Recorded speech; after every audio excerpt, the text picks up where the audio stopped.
नमस्कार दोस्तों, आप सभी का मेरे YouTube चैनल में स्वागत है।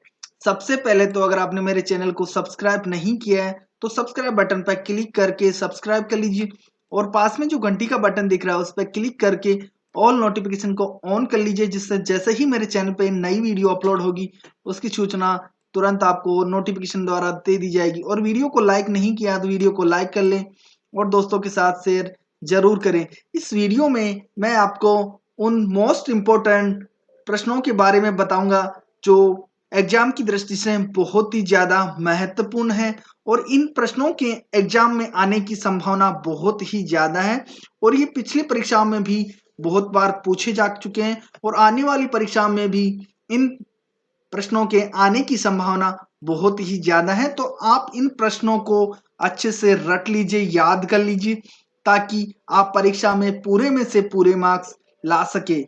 और वीडियो को शुरू से अंत तक जरूर देखें ताकि आपको ज़्यादा से ज़्यादा लाभ मिल सके।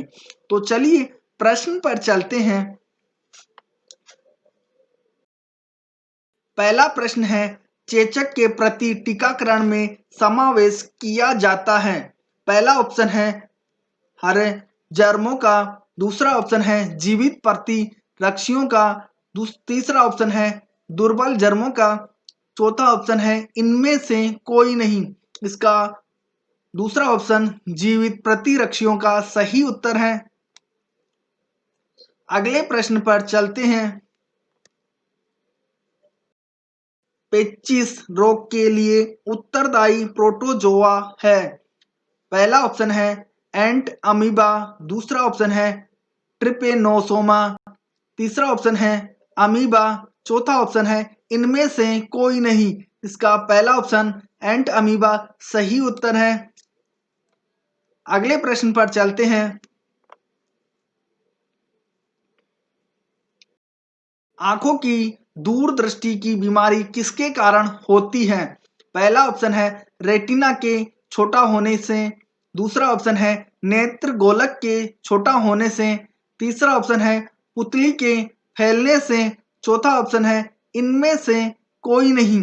इसका दूसरा ऑप्शन नेत्र गोलक के छोटा होने से सही उत्तर है। अगले प्रश्न पर चलते हैं। सबसे अधिक आयरन किसमें पाया जाता है।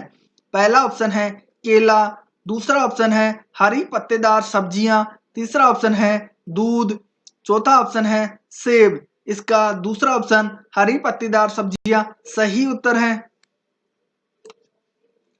अगले प्रश्न पर चलते हैं।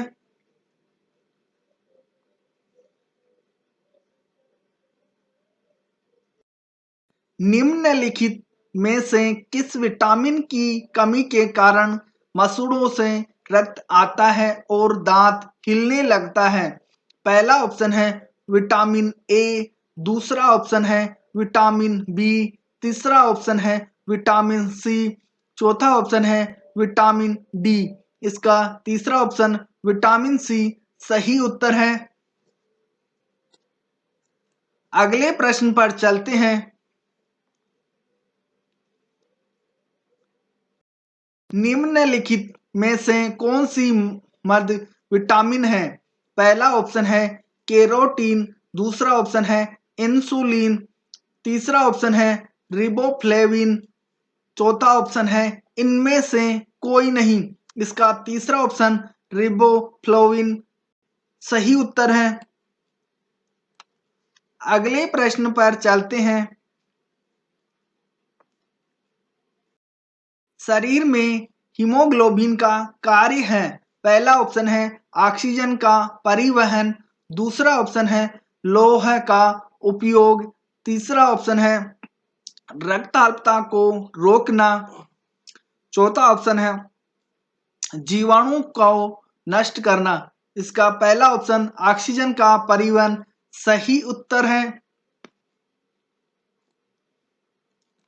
अगले प्रश्न पर चलते हैं।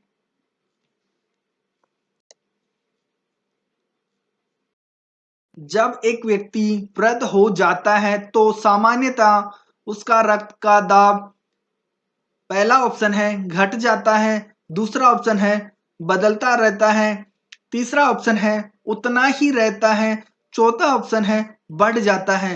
इसका पहला ऑप्शन घट जाता है सही उत्तर है। अगले प्रश्न पर चलते हैं। जब वक्र कार्य करना बंद कर दें तो निम्न में कौन सा पदार्थ जमा होता है? पहला ऑप्शन है शरीर में वसा, दूसरा ऑप्शन है रक्त में नत्र जनित अपशिष्ट पदार्थ, तीसरा ऑप्शन है रक्त में शर्करा, चौथा ऑप्शन है शरीर में प्रोटीन। इसका दूसरा ऑप्शन रक्त में नत्र जनित अपशिष्ट पदार्थ सही उत्तर है। अगले प्रश्न पर चलते हैं। मानव त्वचा का रंग बनता है। पहला ऑप्शन है हीमोग्लोबिन से, दूसरा ऑप्शन है मेलानिन से, तीसरा ऑप्शन है एड्रीनेलिन से, चौथा ऑप्शन है इंसुलिन से। इसका दूसरा ऑप्शन मेलानिन से सही उत्तर है। अगले प्रश्न पर चलते हैं। यदि माता पिता में से एक का रुधिर वर्ग ए बी है और दूसरे हैं ओ, तो उनके बच्चों का संभावित रुधिर वर्ग होगा। पहला ऑप्शन है ए या बी, दूसरा ऑप्शन है ए या बी या ओ, तीसरा ऑप्शन है ए या ए बी या ओ, चौथा ऑप्शन है ए बी या सी। इसका पहला ऑप्शन ए या बी सही उत्तर है। अगले प्रश्न पर चलते हैं। कौन सी ग्रंथि इंसुलिन निस्सारण के लिए उत्तरदायी है? पहला ऑप्शन है अग्नाशय, दूसरा ऑप्शन है पीनियल, तीसरा ऑप्शन है थाइमस, चौथा ऑप्शन है इनमें से कोई नहीं। इसका पहला ऑप्शन अग्नाशय सही उत्तर है। अगले प्रश्न पर चलते हैं। निम्नलिखित में से किस कोशिका से इंसुलिन स्रावित होता है? पहला ऑप्शन है अल्फा कोशिका, दूसरा ऑप्शन है बीटा कोशिका, तीसरा ऑप्शन है तांत्रिक कोशिका, चौथा ऑप्शन है डेल्टा कोशिका। इसका दूसरा ऑप्शन बीटा कोशिका सही उत्तर है। अगले प्रश्न पर चलते हैं। निम्नलिखित में से कौन सा एक हार्मोन है? पहला ऑप्शन है इन्वर्टेज, दूसरा ऑप्शन है एस्कॉर्बिक अम्ल, तीसरा ऑप्शन है इंसुलिन, चौथा ऑप्शन है आरएनए। इसका तीसरा ऑप्शन इंसुलिन सही उत्तर है। अगले प्रश्न पर चलते हैं।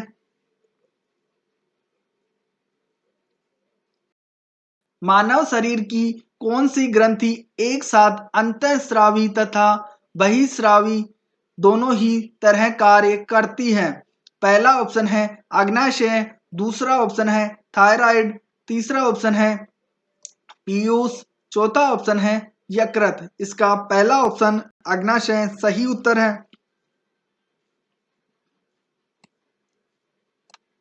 अगले प्रश्न पर चलते हैं। रक्तदाब का नियंत्रण कौन करता है? पहला ऑप्शन है अधिवक्र, दूसरा ऑप्शन है पीतपिंड, तीसरा ऑप्शन है थाइमस, चौथा ऑप्शन है आउटू। इसका पहला ऑप्शन अधिवक्र सही उत्तर है। अगले प्रश्न पर चलते हैं।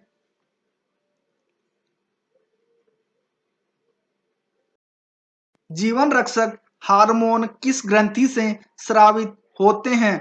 पहला ऑप्शन है एड्रिनल, दूसरा ऑप्शन है पिट्यूटरी, तीसरा ऑप्शन है थायराइड, चौथा ऑप्शन है इनमें से कोई नहीं। इसका पहला ऑप्शन एड्रिनल सही उत्तर है। अगले प्रश्न पर चलते हैं।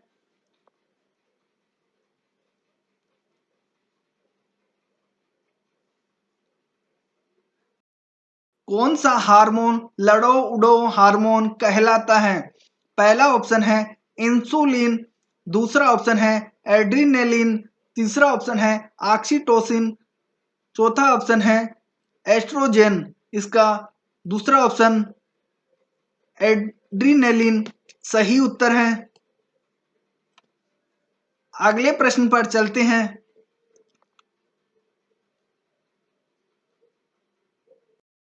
इंसुलिन है एक प्रकार का नमक, दूसरा ऑप्शन है विटामिन, तीसरा ऑप्शन है एंजाइम, चौथा ऑप्शन है हार्मोन। इसका चौथा ऑप्शन हार्मोन सही उत्तर है। अगले प्रश्न पर चलते हैं। निम्नलिखित में से कौन सा एक स्त्रीलिंग हार्मोन है? पहला ऑप्शन है एस्ट्रोजेन, दूसरा ऑप्शन है इंसुलिन, तीसरा ऑप्शन है ऑक्सिन, चौथा ऑप्शन है एड्रोजेन। इसका पहला ऑप्शन एस्ट्रोजेन सही उत्तर है। वीडियो देखने के लिए आपका बहुत बहुत धन्यवाद। अगर वीडियो पसंद आए तो वीडियो को लाइक और शेयर करना ना भूलें, और चैनल को अभी तक सब्सक्राइब नहीं किया है तो प्लीज चैनल को सब्सक्राइब कर लें। धन्यवाद दोस्तों।